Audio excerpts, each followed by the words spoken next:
Vice President Johnson, Mr. Speaker, Mr. Chief Justice, President Eisenhower, Vice President Nixon, President Truman, Reverend clergy, fellow citizens. We observe today not a victory of party, but a celebration of freedom, symbolizing an end as well as a beginning, signifying renewal as well as change. For I have sworn before you and Almighty God the same solemn oath our forebears prescribed nearly a century and 3/4 ago. The world is very different now, for man holds in his mortal hands the power to abolish all forms of human poverty and all forms of human life. And yet the same revolutionary beliefs for which our forebears fought are still at issue around the globe. The belief that the rights of man come not from the generosity of the state, but from the hand of God. We dare not forget today that we are the heirs of that first revolution. Let the word go forth from this time and place to friend and foe alike that the torch has been passed to a new generation of Americans born in this century, tempered by war, disciplined by a hard and bitter peace, proud of our ancient heritage, and unwilling to witness or permit the slow undoing of those human rights to which this nation has always been committed and to which we are committed today at home and around the world.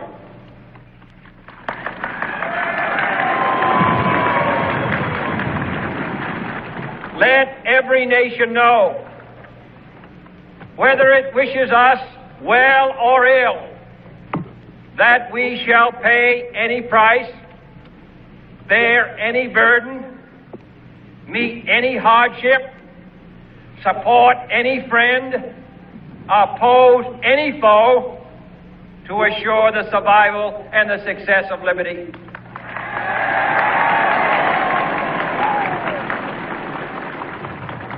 This much we pledge and more. To those old allies whose cultural and spiritual origins we share, we pledge the loyalty of faithful friends. United, there is little we cannot do in a host of cooperative ventures. Divided, there is little we can do, for we dare not meet a powerful challenge at odds and split asunder. To those new states whom we welcome to the ranks of the free, we pledge our word that one form of colonial control shall not have passed away merely to be replaced by a far more iron tyranny. We shall not always expect to find them supporting our view, but we shall always hope to find them strongly supporting their own freedom, and to remember that in the past, those who foolishly sought power by riding the back of the tiger ended up inside.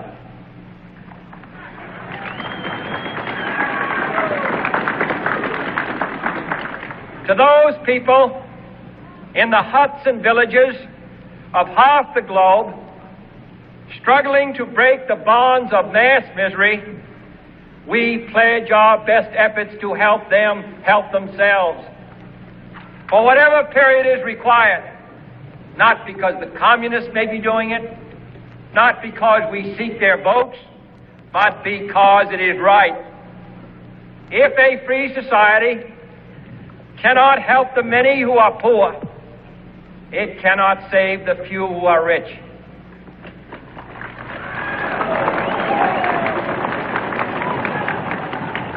To our sister republics south of our border, we offer a special pledge to convert our good words into good deeds, in a new alliance for progress, to assist free men and free governments in casting off the chains of poverty.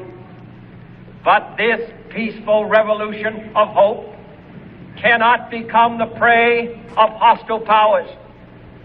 Let all our neighbors know that we shall join with them to oppose aggression or subversion anywhere in the Americas. And let every other power know that this hemisphere intends to remain the master of its own house.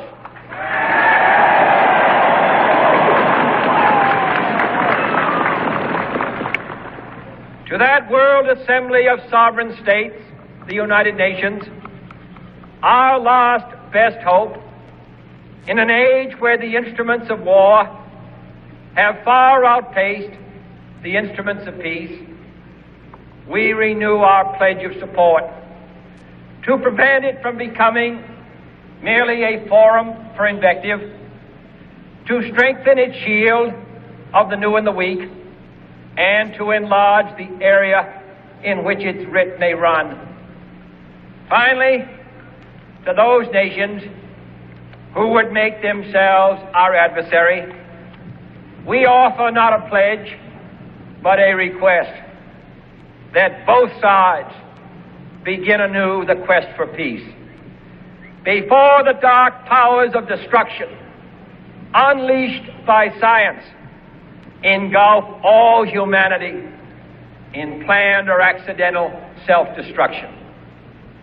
We dare not tempt them with weakness, for only when our arms are sufficient beyond doubt can we be certain beyond doubt that they will never be employed.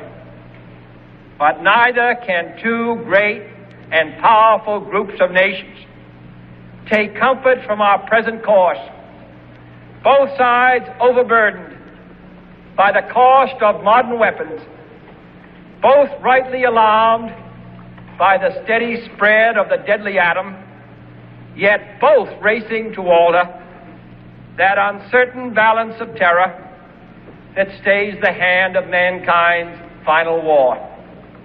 So let us begin anew, remembering on both sides that civility is not a sign of weakness, and sincerity is always subject to proof. Let us never negotiate out of fear, but let us never fear to negotiate.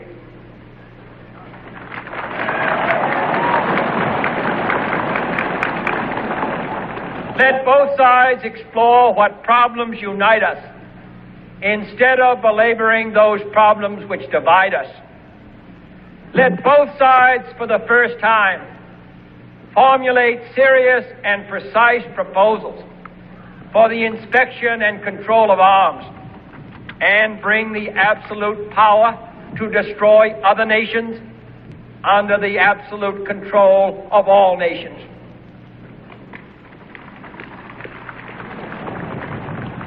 Let both sides seek to invoke the wonders of science instead of its terrors. Together, let us explore the stars, conquer the deserts, eradicate disease, tap the ocean depth, and encourage the arts and commerce. Let both sides unite to heed in all corners of the earth the command of Isaiah to undo the heavy burdens and let the oppressed go free. And if a beachhead of cooperation may push back the jungle of suspicion let both sides join in creating a new endeavor, not a new balance of power, but a new world of law, where the strong are just and the weak secure and the peace preserved. All this will not be finished in the first 100 days, nor will it be finished in the first 1,000 days, nor in the life of this administration, nor even perhaps in our lifetime on this planet. But let us begin.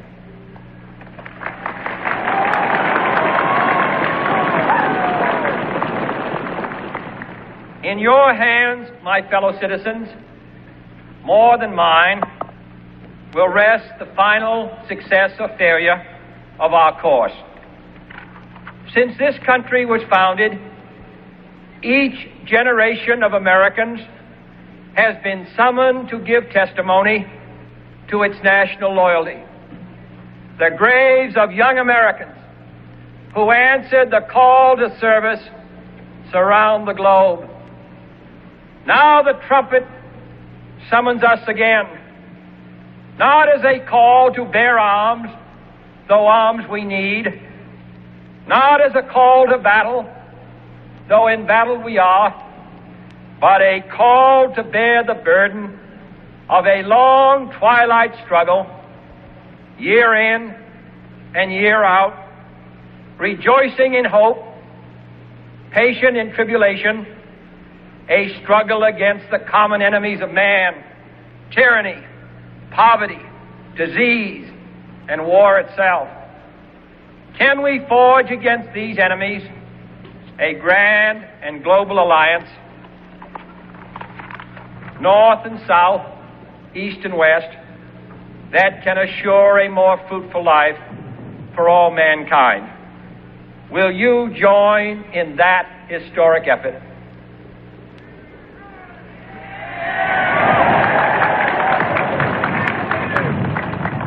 In the long history of the world, only a few generations have been granted the role of defending freedom in its hour of maximum danger.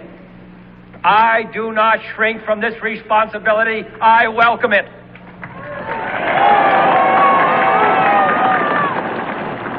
I do not believe that any of us would exchange places with any other people or any other generation. The energy, the faith, the devotion which we bring to this endeavor will light our country and all who serve it. And the glow from that fire can truly light the world. And so, my fellow Americans, ask not what your country can do for you. Ask what you can do for your country.